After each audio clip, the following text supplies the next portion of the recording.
Sight for Wight Talking News for Friday the 15th of January 2021. This is Chris reading an article from the Island Echo. Bus naming honour planned for local COVID hero with nominations now sought.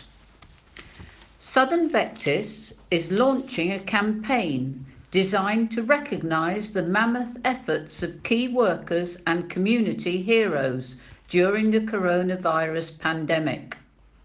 The bus operator has been providing transport throughout the 3 lockdowns for those who play vital roles within the local community. Now there are plans to honour these COVID heroes in a bus naming ceremony. Andrew Wickham, Managing Director of Southern Vectis, explains, "My colleagues here at Southern Vectis are themselves key workers, and we have huge respect for those keeping us all going, whether they are NHS, supermarket staff, postal workers, carers or teachers. It hasn't been easy for the many heroes who have continued to work in some incredibly challenging conditions. We would not have been able to manage without them. There is no way we could ever thank them enough, but we'd like to do something to recognise their efforts. So we're inviting nominations from within our local community for someone who deserves to be named as a COVID hero, for all to see on one of our buses. This could be a key worker, professional or a community ambassador who has carried out much needed charity and voluntary work. Anyone wishing to nominate a hero for the bus naming honour can do so by visiting islandbuses.info or through the operator's social media. Voting is open from now until Sunday the 28th of February.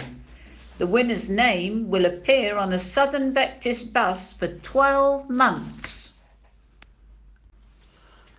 This is Brian reading an article from the Island Echo. Counter-terrorism police travel to the island for training exercise. Elite counter-terrorism police conducted a rare training exercise on the Isle of Wight on Wednesday, with loud explosions sparking concern amongst local residents. Counter-terrorism specialist firearms officers, CTSFO, from the Metropolitan Police travelled across the Solent to the island with a fleet of unmarked police cars, vehicles more commonly seen on the streets of London. Island Echo readers got in touch at just gone 1 o'clock to report the suspected police vehicles, a BMW X5, a BMW Saloon and 2 Mercedes-Benz Vito vans responding on blue lights and sirens along Military Road towards Freshwater. It can now be revealed that the mainland officers were carrying out a training exercise at the former Western Primary School in Totland.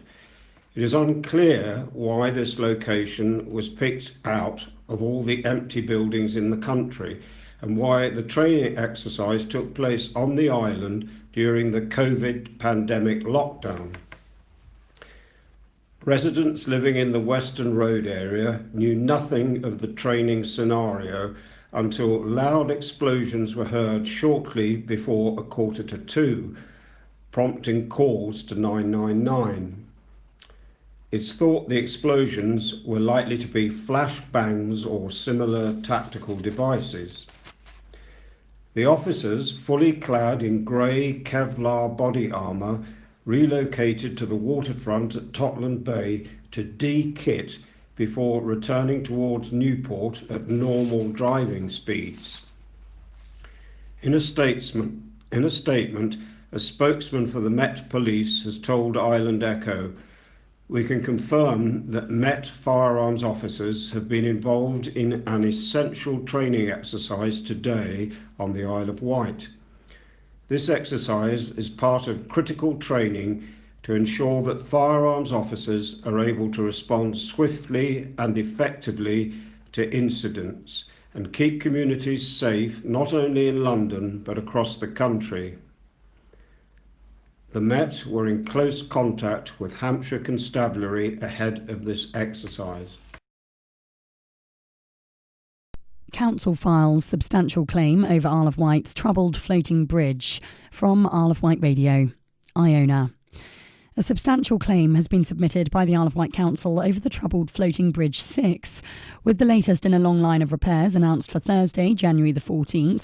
Council leader Councillor Dave Stewart declined to say much concerning the chain ferry at Tuesday's Corporate Scrutiny Committee. However, he did say a substantial claim has been made as part of the legal mediation currently underway. Providing the monthly update, Councillor Stewart said the whole question of the design, build and performance is currently the subject of legal action through mediation. While the Council has submitted a substantial claim, it is not appropriate for me or Cabinet members to discuss this matter further, pending the outcomes of those actions. In his update, Councillor Stewart also said he hoped the legal action would be resolved shortly and would be able to provide a report to the next scrutiny meeting in February. Councillor Julie Jones-Evans pressed for further clarification, as she said it sounded as if the Council was hoping a legal agreement would be reached in the month between meetings. Councillor Stewart said mediation continues and he could not comment beyond that. He said, "We're going through legal action and any professional body needs to follow that process and not deal with it in a way that would undermine the Council's or indeed the public's financial interests." A solution to the vessel's problems has been proposed in the form of side thrusters, as a report was prepared to consider relevant options at the end of last year. Again, he said he was not able to comment on this. Addressing comments from a range of individuals as to why he had not brought the public's attention to the fact that Floating Bridge 6 was designed, built and paid for under the previous independent council administration, Councillor Stewart said he did not wish to make a comment on that aspect until the legal action is concluded. This is Chris reading an article from On the Wight. Isle of Wight CCG plea: please stop asking for COVID vaccine dates. Inquiries are taking staff away from other work. Isle of Wight CCG are aware of people's frustration wanting to be vaccinated, but are asking islanders to be patient and await their letter from the NHS. The COVID vaccination programme is now well underway on the Isle of Wight, and the NHS is delighted that people have already been able to receive the coronavirus COVID-19 jab. 4 GP-led vaccination centres and a hospital hub have already been set up to deliver the vaccine, and a 6th hub is soon to open at the Riverside Centre in Newport. Despite the phenomenal effort to stand up clinics so quickly and begin vaccinating people, the NHS is aware of frustrations people are feeling as they are unsure of when they might be invited for their jab. Dr Michelle Legg, GP and Clinical Chair of NHS Isle of Wight Clinical Commissioning Group, said, "We understand that many people are very keen to be vaccinated as soon as is possible, and in time a vaccine will be available for everyone. However, at this point we are working our way through the priority groups as identified by the government scientific advisors, people in nursing homes and nursing home staff, the over 80s, and some frontline health and care staff. While we cannot give people vaccination dates in advance, please be reassured that the NHS will be in touch with everyone who is eligible for the vaccination as soon as we can." Dr Legg went on to add, "Regrettably, we have to ask people to be patient. We are not holding reserve stocks of the vaccine and so cannot simply add in extra appointments. But everyone will be invited in due course. It will take time to protect everybody, but we will be in touch with everyone as soon as we possibly can. We absolutely understand that any wait is frustrating, but calling or messaging the practice will not get you an appointment more quickly and will take our staff away from their other work. However, while you do wait for your invitation, people are being reminded to do things they can do." Dr Legg added, "Please make sure we have some up-to-date contact details for you. especially a mobile phone number if you have one.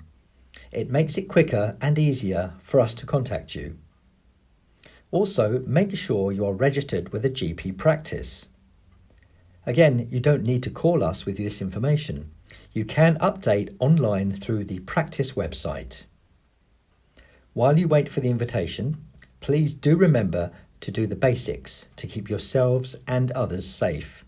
Comply with lockdown rules, wash your hands, cover your face, and give other people space. And actually, this still stands even after you have had either the first or the second doses of the vaccine. The island has done tremendously well so far in keeping to these rules, and I know we are all desperate to go back to our normal lives. With the delivery of the vaccination programme scaling up as each day passes, and by abiding by government guidance, we can all reach that goal quicker. The prioritisation order of vaccinations being delivered have been set nationally by the Joint Committee on Vaccination and Immunisation, and not a decision that is made locally. At the moment, the vaccine is being administered first to those most at risk, including people aged 80, people who live or work in care homes, healthcare workers. This is Patrina reading an article from the Isle of Wight radio. An eye health charity is recommending people learn the 20-20-20 rule to protect their sight, as lockdown has increased people's time using screens. Fight for Sight advises looking at something 20 feet away for 20 seconds every 20 minutes you look at the screen. Out of 2,000 people, half use screens more since COVID struck, and a third, 38%, of those believe their eyesight had worsened, a survey suggested. Opticians remain open for those who need them, the charity said. The representative survey of 2,000 adults suggested 1 in 5 were less likely to get an eye test now than before the pandemic, for fear of catching or spreading the virus. Respondents reported difficulty reading, as well as headaches and migraines and poor night vision. The research charity, which commissioned a survey from polling company YouGov, said it wanted to emphasise the importance of having regular eye tests and to remind people the majority of opticians are open for appointments throughout lockdown restrictions. Fight for Sight Chief Executive Sherin Klaus said more than half of all cases of sight loss are avoidable through early detection and prevention methods. Regular eye tests can often detect symptomless sight-threatening conditions. But even simple screen breaks can help to prevent eye strain, the charity suggested. Government guidance states that under lockdown, people can leave home for medical appointments and to avoid injury, illness, or risk of harm. The College of Optometrists said its members should continue to provide eye care under lockdown for people who experience any eyesight changes or problems. Optometrists are the professionals who will carry out your eye test when you visit an optician's practice. Routine appointments can also be provided if capacity permits, and if it is the patient's best interest, the guidance states. Clinical advisor Paramadeep Bilkuhu said the college's own research suggested just under a quarter of people noticed their vision deteriorate during the first lockdown. Our research showed us that many people believe that spending more time in front of screens worsened their vision, he said. The good news is that this is unlikely to cause any permanent harm to your vision. However, it is very important that if you feel your vision has deteriorated, or if you are experiencing any problems with your eyes, such as them becoming red or painful, you contact your local optometrist by telephone or online. UK health and safety legislation states employers must pay for eye tests for their employees if they have to use a screen for work for more than 1 hour a day. This is Michael reading an article from the Isle of Wight radio. Controversial parking charges recommended in Gurnard. Despite more than 400 objections, the Isle of Wight Council is being asked to approve the introduction of controversial parking charges along Gurnard seafront as part of income generation schemes included in the 2020 to 2021 council budget last year. 3 new changes to parking were given the green light, extending charges on all esplanades across the island to be all year round, implement charges at Somerton Park and Ryde, Cowes, and introduce year-round charges between Egypt Esplanade, Cowes, and Prince's Esplanade, Gurnard. Following the statutory process to introduce the new charges, a public consultation has been undertaken. During the consultation, in August and September last year, 467 objections were received, with some mentioning more than one scheme, 18 against the charges at Somerton Park and Ryde, 23 against the Esplanade proposals, and 449 relating to the Gurnard and Cowes charges. In relation to year-round Esplanade charges, objectors said it would discourage winter exercise along the seafronts, impact mental health, and the charges would not be affordable all year round, especially to the elderly. Proposals for Gurnard have been so ill-received by residents that a petition was started to stop charges being introduced, arguing it would have been detrimental impact on the local sailing club, pub and businesses, while further increasing parking congestion in the village. To see the full breakdown of objections for each proposal, you can view the parking report and its appendices on the Cabinet agenda here. ioww.modernggov.co.uk.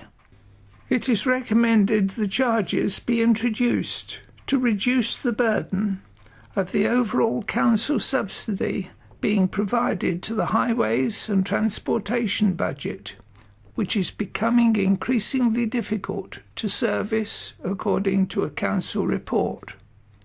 It is estimated annually the charges will bring in an additional £157,900, £333,900 from Somerton Park and Ryde, £58,000 from all-year Esplanade charges, and £66,000 from Gurnard and Cowes Esplanade. The costs of introducing the charges at Somerton Park and Ryde, and on the Egypt and Prince's Esplanades for ticket machines, signs and lining works would be more than £47,000. The recommendation to the Council's Cabinet from officers is to approve the charges, but they say they may want to consider whether the number of objections is sufficiently significant to warrant a complete rejection of the proposals in the parking order, given that there are over 60,000 registered vehicles on the island. The Cabinet will make a decision on Thursday, January the 14th. This is Chris reading an article from the Isle of Wight County Press. Tesco, Asda, Aldi and Waitrose announce new face mask rules. 6 UK supermarkets will now be refusing entry to customers who fail to follow rules regarding face masks. Morrison's, branches in Lake and Newport, was the first to make a change to in-store rules and take a stricter stance on face masks, a decision which earned praise from Health Secretary Matt Hancock. Mr. Hancock said, "I applaud the action Morrison's has taken today. The supermarket, they have said that they will not let people in without a mask unless they clearly have a medical reason. That's the right approach, and I want to see all parts of society playing their part in this." Sainsbury's, branches in Newport, Cowes, Ryde, Sandown and Freshwater, followed suit and announced it will enforce mask wearing and shopping alone in UK stores as the country battles a rapid rise in COVID cases. But they are not the only supermarkets cracking down on shoppers not wearing face coverings while shopping. A number of supermarkets have also announced that they will be doing the same. Tesco's, Wootton and Westridge, Asda, Newport, Aldi and Cowes and Lake, and Waitrose in East Cowes are the latest to tighten their rules around shoppers wearing face coverings, stating that shoppers without medical exemptions will be refused entry to their stores. An Asda spokesman said, "If a customer has forgotten their face covering, we will continue to offer them one free of charge. But should a customer refuse to wear a covering without a valid medical reason and be in any way challenging to our colleagues about doing so, our security colleagues will refuse their entry." A Tesco spokesperson said that as well as tightening restrictions around shoppers wearing face coverings, customers are also being urged to shop alone. They said, "We are also asking our customers to shop alone, unless they're a carer or with children. To support our colleagues, we will have additional security in stores to help manage this." Waitrose is also following the trend of offering disposable face masks to customers without a face covering and denying entry to anyone who refuses to comply. Andrew Murphy, Executive Director of Operations at Waitrose parent company, the John Lewis Partnership, said, "By insisting on the wearing of face coverings, over and above the social distancing measures we already have in place, we aim to make our shops even safer for customers." Aldi Chief Executive Giles Hurley also said, "The safety of our colleagues and customers is our number one priority. Wearing a mask is mandatory for everyone that shops at Aldi, except for the small number of people who have a medical exemption." While a number of supermarkets have clamped down with stricter regulations around wearing face coverings, some are yet to take a tougher stance. When asked if Co-op would be taking similar measures, Chief Executive Joe Whitfield said that all customers must take responsibility for wearing a mask. She said, "We've increased our store messaging to remind customers, and government guidance does state that the police can take measures if members of the public don't comply with this law."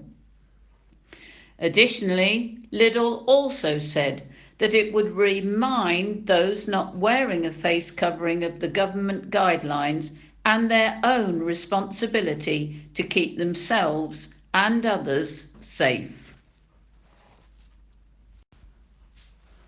This is Brian reading an article from the Island Echo. Local elections look set to go ahead as planned in May. Local elections will go ahead in May this year, the government has confirmed, following suggestions they would be postponed due to the ongoing pandemic. Across the island, electors will go to the polls on the 6th of May, voting for ward representatives for the Isle of Wight Council, the Hampshire and Isle of Wight Police Crime Commissioner, and in some areas, town and parish councillors too. Speaking in the House of Commons on Wednesday afternoon, Chloe Smith, the Cabinet Office Minister, said safe and secure elections are the cornerstone of any democracy, and Parliament's decision is that they should go ahead in a COVID-secure way, but the decision would be kept under review. A high bar would have to be set to delay the polls, with robust evidence needed to change the date, as elections have continued safely, not just in some parts of the UK, but around the world. Ms. Smith said, due to the pandemic, many elections have already been delayed by a year, but voters have the right to be heard and to decide who governs. During the pandemic, local authorities will have taken a lot of serious decisions impacting directly on those residents, from council tax to road closures, and these are important issues where elected representatives should be held to account.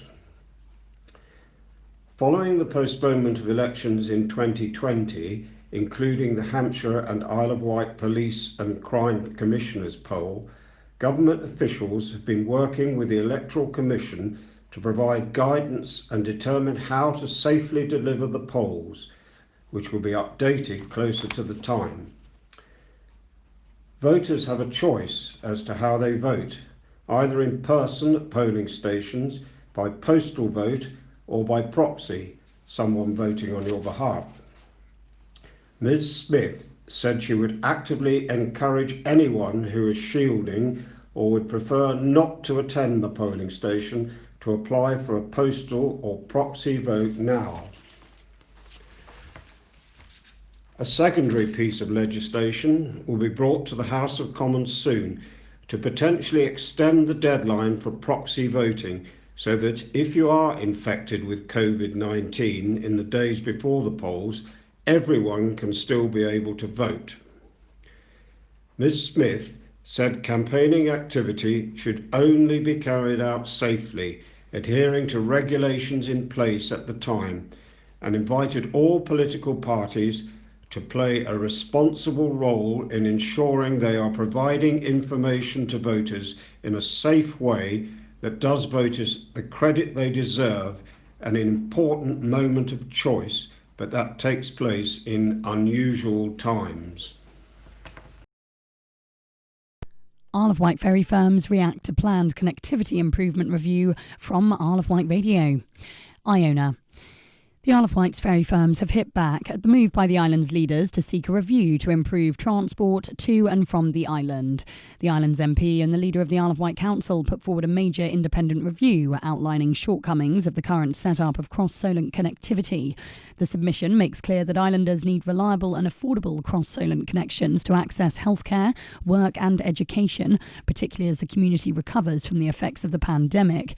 It also cites the impact of the pandemic as bringing these issues to light. The review was announced just days before Whitelink workers announced the days they're planning to strike this year. Whitelink's CEO has hit back at the proposals, saying it doesn't recognise some of the comments made by MP Bob Seeley and Council Leader Dave Stewart, but the company is interested in hearing how its numerous loss-making services could be supported in future. Red Funnel goes further to say it's surprised and disappointed by some of the content in the submission from MP Seeley and Councillor Stewart. Hover Travel's MD says he acknowledges that a process to ascertain and ensure the delivery of transport services on the island is worthwhile. Whitelink CEO Keith Greenfield said good connectivity across the Solent and beyond is crucial to residents and businesses on the island. This has been at the heart of our cooperation with the Isle of Wight Council and other transport operators during this difficult year, when we have kept essential services running despite making considerable losses. Although Whitelink does not recognise some of the comments made by the MP and council leader, we're always keen to explore how island connectivity could be further enhanced with our ferries playing a part in improved onward transport links. We'd be interested in hearing how the numerous loss-making services we run across our 3 routes, such as the lifeline sailings for freight and key workers during the pandemic, could be supported in future. Whitelink has recently invested £45 million in England's first large hybrid electric car ferry, Victoria of Wight, and linked port improvements. This follows a major £70 million upgrade for the rest of the fleet and infrastructure that started in 2007.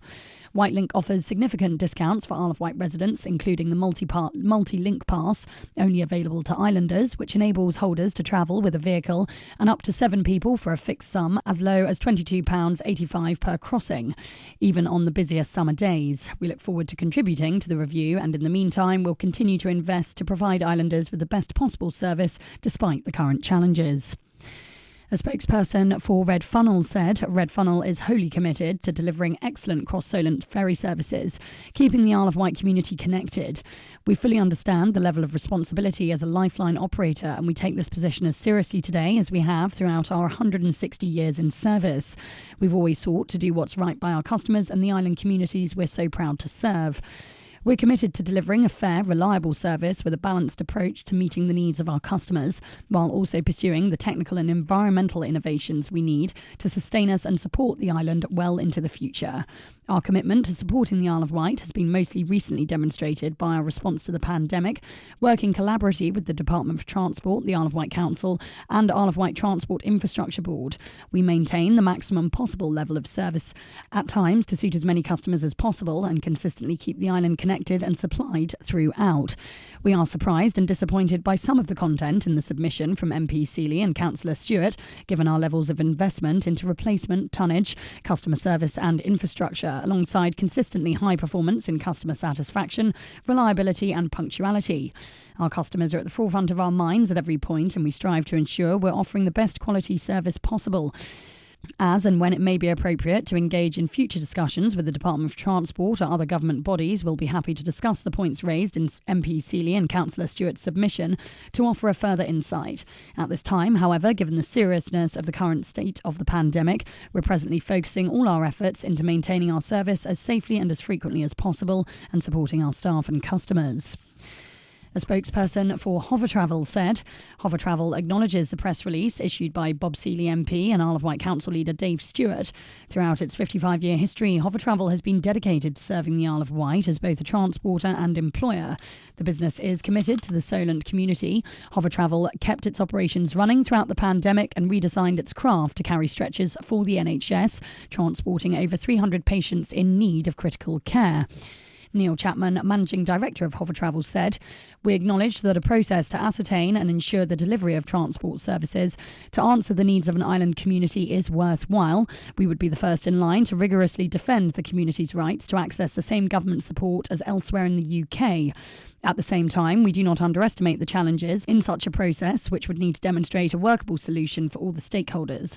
Hovertravel is dedicated to providing a high-speed ferry service and is delighting its customers with award-winning customer service delivered by nationally recognised staff." This is Chris reading an article from On the Wight. Back to virtual scouting and camping for winter camp this weekend. Scout groups had been looking forward to going away to the Gilwell HQ campsite for the annual winter camp this weekend. But now hundreds of Isle of Wight Scouts and their friends and family will be having a winter camp at home instead. We don't know how long we'll be socially isolating this time round, but we do know that our leaders have proved that they can run a brilliant scouting programme virtually. 2020 was a memorable year for Isle of Wight Scouting for many reasons, most unexpectedly because we needed to develop instant skills in virtual scouting.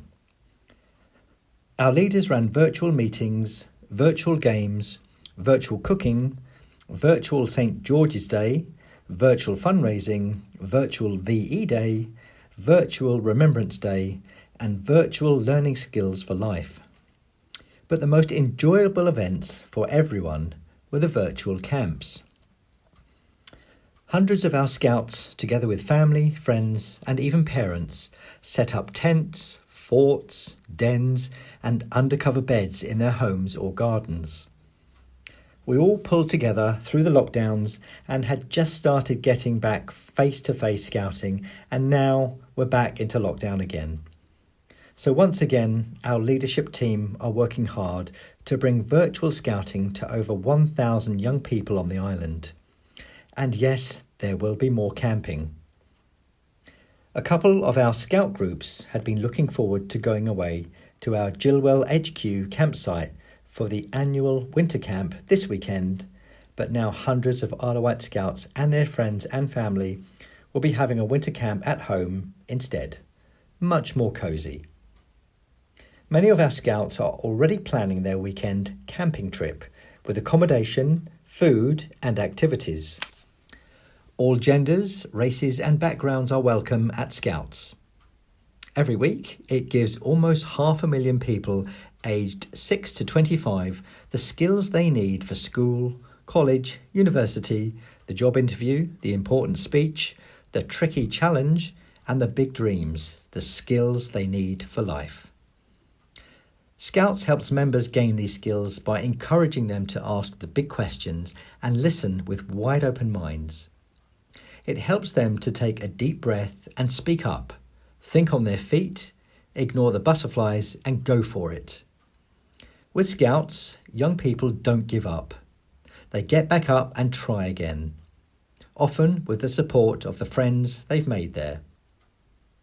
Scouts in the UK has over 638,000 members, including 163,000 volunteer adult leaders. This means Scouts is the largest co-educational youth movement in the country.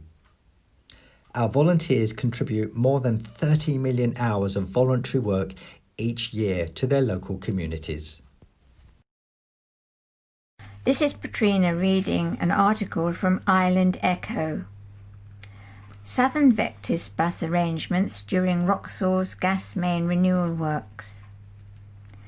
Southern Vectis have announced their operational plans during the closure of the main road through Wroxall while a new gas main is installed by SGN. As previously reported by Island Echo, St John's Road in Wroxall will be closed to motorists while essential gas main renewal works are carried out from Monday the 18th of January for 10 weeks. St John's Road will be closed for the whole duration along with Red Hill Lane at its junction with Appledurcombe Road. This is to prevent motorists from circumnavigating the closure locally. During this time, Route 3 buses will divert from Godshill via Whitwell to Ventnor, and customers wishing to travel to Wroxall should change at Albert Street in Ventnor, connecting with a shuttle bus, which will follow the standard 3 route to terminate in Wroxall at the junction of Station Road and St Martin's Road. Customers in Upper Ventnor can use Route 3 to and from Ocean View Road, a short walk away, or use the shuttle bus to go into Ventnor for onward travel. The following bus stops will not be served on any journeys: Appledurcombe, St John's Road, Donkey Sanctuary. Customers using Route 3 from stops between Whitley Bank and Godshill, Griffin, should use Route 2 instead. This is Michael reading an article from the Isle of Wight radio. Whitelink suspends weekend sailings on Yarmouth to Limington route. Whitelink has confirmed it is suspending all weekend sailings on its Limington to Yarmouth route from today, the 16th of January. The ferry firm says very few people are using this route on Saturdays and Sundays due to the government's latest travel restrictions during the COVID-19 pandemic. Currently, only essential travel is allowed. Weekday sailings will continue on the same timetable and will be kept under review. Whitelink has already suspended its Portsmouth to Ryde fast cat service, and its Portsmouth to Fishbourne route is operating a 2-hourly service. Hello, this is Lisa, CEO of Site for Wight, welcoming you to this week's Talking News. With us all returned to work after the Christmas break, it's sad that we are all sitting at home, not with each other in the office. However, we are looking forward to the new year and as things progress with the vaccination rollout programme to be able to open up activities in due course. We've now been producing this Talking News over Vectors Radio for 9 months, and we would welcome your feedback as to the format and the content. For example, is the scaffolding and skip news useful to you? Or is it too quick to be heard on the radio, for example? Is there other things you'd like us to include on a regular basis? We're always open to listen to what the members would like from us and anybody else in the wider VI community. So please don't hesitate to give us a call on Isle of Wight 522205. That's 522205. And we can have a chat about anything that we can help you with or any suggestions or comments you have on the Talking News. Elaine has been very busy continuing to roll out the befriending programme which we set up just before Christmas. I'm now delighted to say we've rung over 200 people and we are continuing to work through to be able to call everybody that we can. If you would like to join the scheme, it's very simple, very informal. All it involves is registering with us and letting us know how often you'd like someone to give you a call, just for a chat or something more formal by talking to other people with the same eye condition, for example. It really is up to you how you use the service, or indeed if you wish to volunteer as someone to call other members. We have had a fantastic response from our December newsletter, which gave a history of the charity going back to the 19th century. It was believed that the charity started in 1895. However, our research showed that it could be as early as 1865. We continue to look back at old records, but if you do have any old information, we'd be very grateful to receive it. Thank you. And finally, a reminder, if you are struggling with social distancing or are exempt from wearing a face mask, we have cards on lanyards that we can send out to you completely free of charge. These cards are to warn other people that you are struggling to social distance through no fault of your own, or that you are exempt from wearing a face mask due to an extreme medical condition. So if you would like a lanyard with a card, please give us a call on 522205. Stay safe and remember, hands, face, space. Wash your hands, cover your face and give people space. Thank you very much, Lisa. Scaffolding news for week commencing the 18th of January 2021. Shanklin area, 9 Regent Street. The old thatched tea rooms, 4 Church Road. Ryde area, 11-12 Esplanade, 16 Park Road. Sandown area, 2 Pier Street, 1-12 Downs View, Perone Way, White City, Culver Parade, Corkhead's Restaurant, Avenue Road, 9 Dove Cottage, George Street. Freshwater area, 3A Clarence Buildings, The Avenue, 145 School Green Road. Yarmouth area, King's Head, Key Street. Harwood Yacht Chandlery, St James's Square. Newport area, Halifax, High Street. Ventnor area, 1 Eleanor House, Grove Road. East Cowes area, the Lunchbox, 1 Clarence Road. Cowes area, Carphone Warehouse, the High Street. Skip News, Seaview area, outside of Woodlands, Ryde Road. Cowes area, 72 High Street, 42 St Andrew Street. Yarmouth area, Grasmere, Graham Road. Wootton area, 8 Glebe Gardens. Sandown area, Sandown Pier, Sandown Esplanade, 31 Station Avenue. Sight for Wight would like to thank you for listening to this week's edition of the Talking News. We would also like to thank our volunteers for reading, and a particular thank you to the Isle of Wight County Press, On the Wight, Island Echo, Isle of Wight Radio and Vectis Radio.